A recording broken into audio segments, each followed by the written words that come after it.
The Japan earthquake that's led to a tsunami early this morning. In fact, it was an awful new year, first day of the new year for people in Japan. In many districts, we saw devastating images that played out. A series of 21 powerful earthquakes that measured a high of 7.4 on the magnitude on the Richter scale rocked that central part of Japan for nearly 90 minutes, resulting in massive destruction.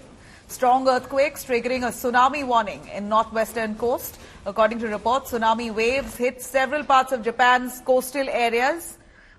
And in fact, urgent evacuation has been demanded by authorities. They've sent out warnings. Multiple warnings have been sent out for people along the low-lying areas to be evacuated. These are the scary visuals coming in from Japan right from the start of the day. According to reports, tremors were felt on New Year's Day in Tokyo and Kanto areas. Around 33,000 households left without power after Japan quakes. Multiple buildings there were also destroyed after two strong earthquakes. Meanwhile, tsunami alerts have also been issued in North Korea and Russia's eastern region. Indian Embassy has set up an emergency control room and have shared details to contact them if needed any assistance. Now, let me quickly cut across for a little insight and understanding on the severity of this earthquake leading to a tsunami in Japan. Krishan Mitro, consultant, disaster management, expert on earthquake management as well. Thank you, sir. We have AVM GP Sharma, President, SkyMet. If I could start with Mr. Krishan Mitro. Sir, Japan earthquake right now, the visuals are scary enough. We see roads that have caved in, water from the ocean that's flooded several of the coastal areas.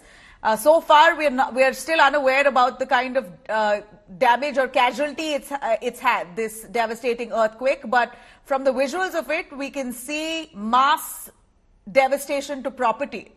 Give us more on the severity of what's happened here. Very good evening, and thank you very much for getting me on the channel. Sir. Well, it's not a very welcome New Year for Japan as of today, as of now. This earthquake, which is supposed to be 7.4 on Richter scale, is a very devastating earthquake and comes in the category of very highly disastrous earthquake. Now, if we want to estimate, this would amount to an approximately 450 joint blasts like the Hiroshima. Yeah. Or if I could give you a little more example, it is close to the Peru earthquake of 2007. Now, with an earthquake of 7.4 Richter scale, there will be a mass scale devastation all over, and tsunami cannot be ruled out. Japan, being such a country which has always been prepared to face earthquakes of... it is earthquake prone, we believe. Yes, it is. And this earthquake is going to cause a lot of problems all over Japan and the sea around. We have to yet see what happens because not much information is available right now.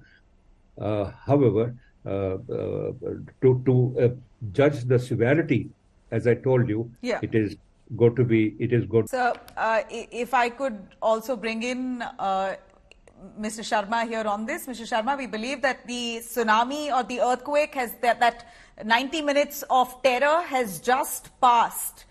So can we say safely that the worst is over for people in Japan? But the visuals that we're seeing are clearly deadly. The roads have caved in, houses have fallen, have collapsed. You have entire supermarkets there coming down to rubble. So could we say that the most deadly, severe situation there has passed?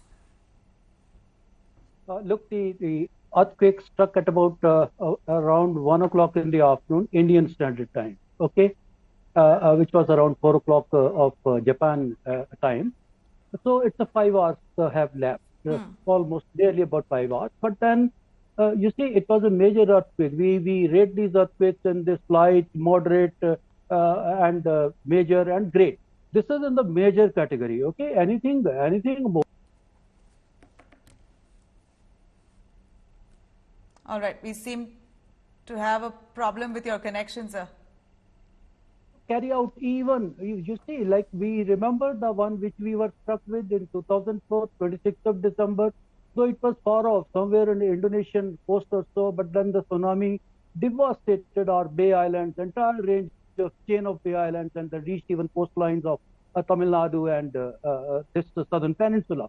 Similar is the case with them. The only good thing is that it has struck extreme northwest corner of Japan. It's not in the deep sea. Epicenter is not in the deep sea. Okay. Otherwise, Sea of Japan is just next door.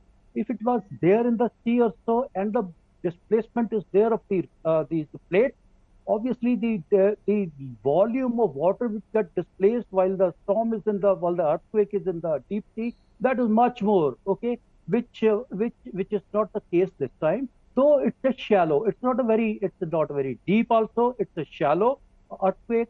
But then, and also it's about 300 kilometers away from the capital city of Tokyo as such. But then, I think the guards need not be lowered so soon. Though I feel that the major is almost over. The worst is over. We wait for about 6 to 8 hours, because depending upon the position of the epicenter and the proximity of the coastline, we see the travel time of the surge as such, waves, etc. So it's almost about 5 hours now. Yes, we did. I think there are news that they had some 1 or 2 feet those waves, but they are very normal. Okay. Otherwise, there is a potential for such a category to have the wave heights even as much as about 15 to 20 feet also. Okay, which becomes very crucial, which becomes very damaging. But hopefully that scenario may not come, but we need to wait for another couple of hours or so. Yeah. Right.